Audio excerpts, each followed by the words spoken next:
Back by popular demand is my series on learning vocab through reading. And today I've picked out my own article that has plenty of juicy new words. It's a review of The Responder. This is from this week. It's a brand new BBC series. And they've given it 5 stars, but we're going to be learning the 5-star words contained within. The Responder review, Martin Freeman is magnificent in Tour de Police Force. Okay, magnificent means wonderful, brilliant, and the title is a play on words because a tour de force is an impressive display of something where you demonstrate all your abilities in doing that thing. So they've done a play on that by calling it a tour de police force. And the joke is the police force is what we call the cops in England, and so it's a tour de police force instead of tour de force. With rage in his heart and spit on his face, Freeman will surely win all the awards for this drama, written by an ex-cop. That's as riveting. Riveting means spellbinding. You can't take your eyes off it. You're riveted down, which means being like bolted down. You're riveted. You can't leave your seat. That's as riveting as a thriller and as profound, deep, meaningful as a documentary. By Lucy Mangan. Martin Freeman in a Nightmare is an absolute dream for viewers. In the new 5-part BBC One drama, The Responder, by the way, a first responder in England is like the police or the ambulance responding first to an event. He plays Chris Carson, a police officer on the edge maybe of a mental breakdown or something. We follow him on a handful of night shifts in Liverpool that threaten, virtually promise, to push him beyond the limits of mental endurance, beyond what he can take, beyond what he can endure, what he can bear. His job is to respond to emergency calls. These could be anything. The constant state of readiness is as exhausting as it is exciting. But they are almost always a manifestation, a demonstration, an example of poverty. So these police calls that he responds to, they are a manifestation, an example, a demonstration when he turns up of poverty, inadequacy, or desperation. Being inadequate, displaying inadequacy, means being not good enough. Not adequate, where adequate means okay. So if something is inadequate, it's just not good enough. It falls below the standards. He tells his therapist, Elizabeth Barrington, that he feels as if he's playing whack-a-mole, which you probably know is a game where moles pop up and you have to hit them down. But then when you hit one down, another one pops up. Except the moles wear tracksuits. Every night, there's spit on my face and blood on my boots, and it never stops. Okay, let's keep reading. The script, the first original work for the screen by Tony Schumacher, a former police officer, is an astoundingly, a surprisingly, stunningly tough, vigorous, sinewy thing. So vigorous means full of force and power, full of vigor, being rigorous, vigorous. A sinew is a muscle. So to describe something as sinewy means it's muscly without much fat, as in it gets on with it. There's no filler, just moves on. Full of muscle and force, no like wasted dialogue or anything. So it's tough, vigorous, sinewy thing, without a wasted word or moment. Freeman, who must have fallen on it like a hungry dog, does every bit of it justice. Carson is a man comprising layers of rage, suffering, and despair, meaning he's comprising different layers of anger, suffering, and despair. And Freeman slowly illuminates each one. He will surely win awards for his performance. You can feel his dragging depression beneath the explosions of anger, generally aimed at the tracky moles, whose endless, futile means pointless, not getting anywhere, criminality, and lack of personal responsibility erode, wear down Carson's restraint. Restraint means holding yourself back. So if these people are eroding, wearing down his restraint, that means he can't be bothered to hold back anymore. Maybe he's getting more and more angry. He kept his anger in, he showed restraint, and they're wearing that down, they're eroding that. The stress and frustration, the abraded conscience. Abraded is much like eroded, worn down conscience. Maybe he used to be a good guy with a conscience, now getting a bit tired. There is a good man suffocating, drowning, under the emotional rubble.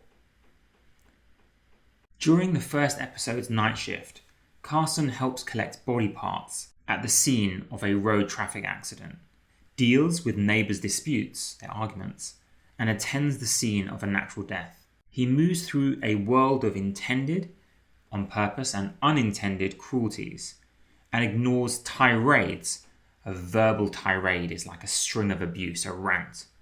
And he ignores tirades of abuse from gangs of lads as he drives around the city. He gets a call from his slippery friend, Carl. If you describe a person as slippery, it means maybe they can't be trusted. Ian Hart, of course, thank you, God and casting. The author is saying that it was a great casting decision to make that actor be Carl. Town Centre Casey, played by Emily Fern, a local baghead or drug addict, has gone missing. Could he look for her? When Carson finds Casey, she says by way of greeting, "There's no warrants out for me." A warrant is like something signed by a judge to arrest somebody or go into their house. He replies, "Nobody wants you but me." It is one of the many tiny bleak moments. Bleak is grey or dark without much hope. That hollow you out, empty you from inside, before you have time to fully register them. She tells him she stole Carl's stash of cocaine. "It's not my fault," she says. Carson snarls, like a growl. "Whose fault is it then? Effing Thatcher's?" That line packs about 700 PhDs of socio-political discussion. Margaret Thatcher was a famous Prime Minister in Britain. Into 7 words, and should be revered, admired by writers everywhere. It is clear that Carl is not just Carson's friend. Actually, I could quickly explain that. So Margaret Thatcher was known as a very controversial figure who people on the right like, people on the left not so much, known for cutting back the state a little bit.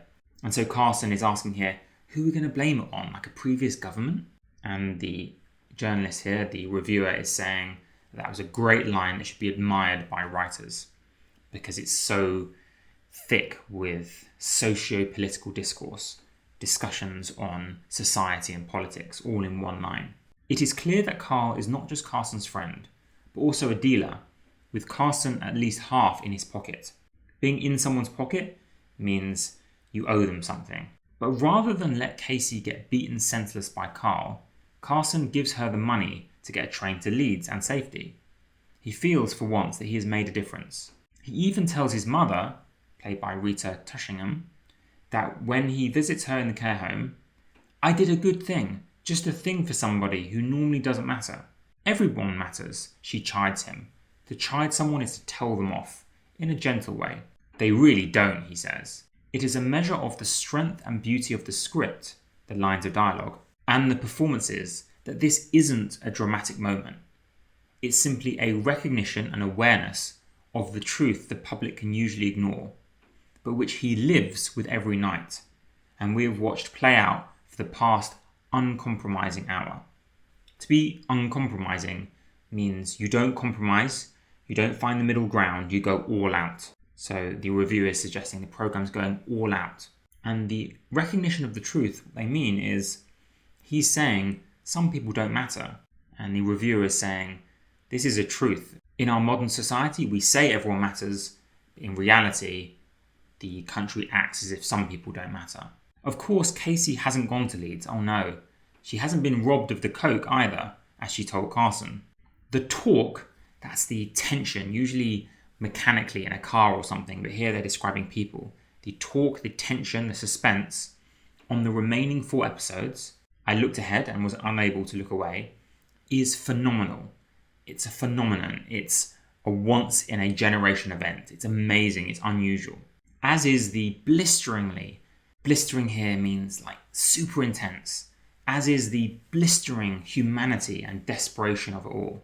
In the therapist's office, historical damage is revealed as the misery, the suffering handed on from man to man is overlaid by new, more urgent problems. The responder is as fast and riveting, as I said, spellbinding, enthralling, keeping you in your seat, as a thriller, and as harrowing, troubling, scary almost, as a documentary. It says profound, deep things about the toll, the damage frontline jobs can take on our compassion, our sense of empathy, and on our morals. How fragile, vulnerable every structure from an individual's psyche, their personality, their thinking, their psychology, to society en masse. Okay, as you can see, this is a complicated sentence. So she's saying how fragile and vulnerable from an individual person, their brain, their psychology is vulnerable, but also society en masse. En masse means as a big group, if we're looking at the entirety of society, en masse, in a big mass. So we're vulnerable as a society, but we're also fragile as individuals. And it's saying here that the toll that this can take is done without emotional, financial, and political support. So this policeman is not being supported emotionally, with money or political support. And what happens when we become uncoupled, separated from each other, and have nowhere to turn? If you are looking for a state of the nation piece, something summing up where we are as a country, it is here. So it looks like a fairly grim drama. I haven't watched it, but I probably will. I know it's available in Britain on iPlayer, but it should be available one day abroad, so you might get to see it as well. But just as importantly as the program getting 5 stars, I hope you can give this video 5 stars and a like and maybe a comment if you've learned any new words. It was really fun for me to read through different articles and find one where I thought I could teach you loads of new words. And I know many of you commented on my last video that you enjoy learning vocab in context, in the context of paragraphs and articles, rather than just as a list. So do let me know if it worked, and have a wonderful day.